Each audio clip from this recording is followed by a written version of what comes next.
exactly, but it was near some river. Got shot in the foot first, you know, no big deal. And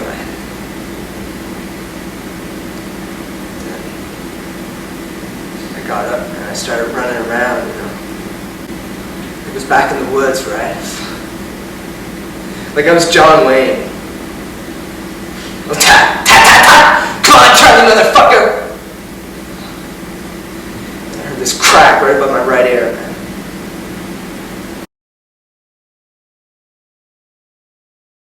I wish I just stayed down. It was insane, Ronnie. I wish I just stayed down. The first time I got hit. And when I got hit with you.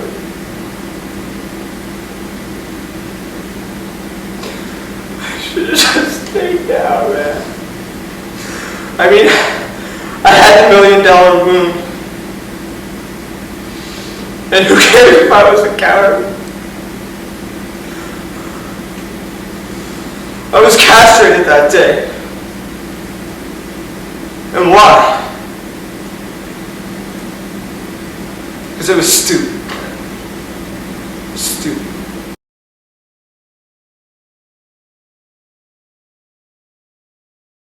Fox, in terms of like where I'm at, my life basically changed like overnight. So, so, you know, not necessarily for the better. Like in terms of like, I didn't know what to expect, and the infrastructure and setup was not in place for me to deal with the stresses that came from it. Basically, what I'm doing is I'm in a proper form telling my own story about how my, you know, life was kind of derailed, and and just basically stating that, you know, through being resilient and through resiliency, I was able to adopt different methods to get to this point. Kill me makes me stronger, that type of thing.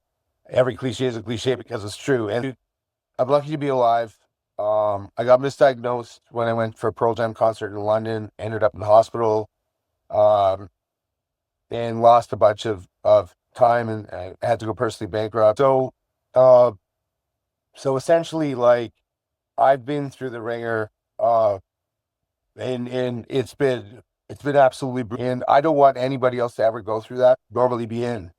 And I think that the drugging affected me more so than, like, the rape wouldn't have happened if I wasn't drugged, and I wouldn't have come to. Days. That's my memory. You may know that you lately they're longer.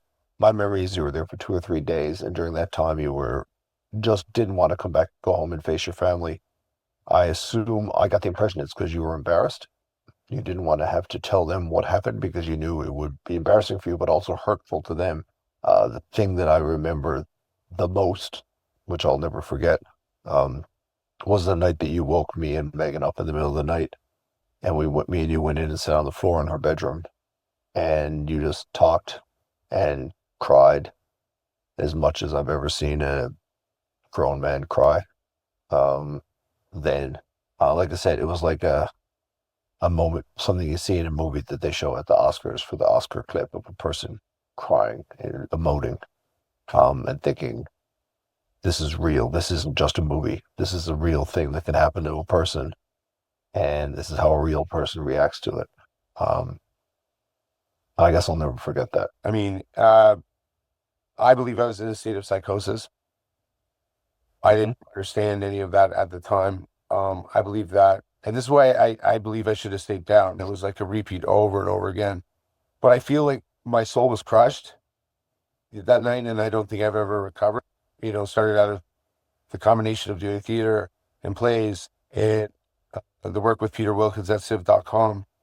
Yep.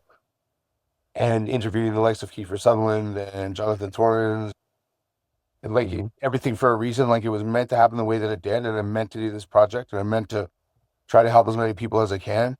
But I think that what I wasn't prepared for, what I wanted to say to you was, I had a gun pulled to my head. I had, because it was the wrong place at the wrong time, and it was always like, but I want to let you know the severity of what's gone on.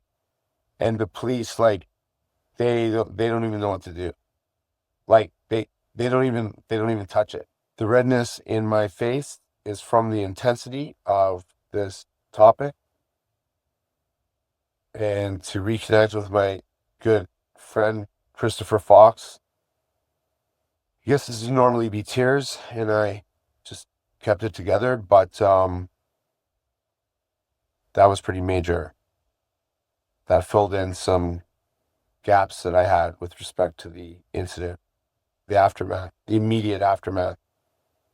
So, yeah, all I can say is wow. And again, my only goal is to ensure that nobody goes through this like I did. That when somebody is in that state, they are taken to the safest place they can be taken to and properly, yes, medicated. I don't know. I'm pretty overwhelmed right now. And I'm very appreciative of my friend Christopher Fox. But this is a heavy topic, and I can see it in my face. The emotion and the workup. I was castrated that day. And why? Because it was stupid. Stupid.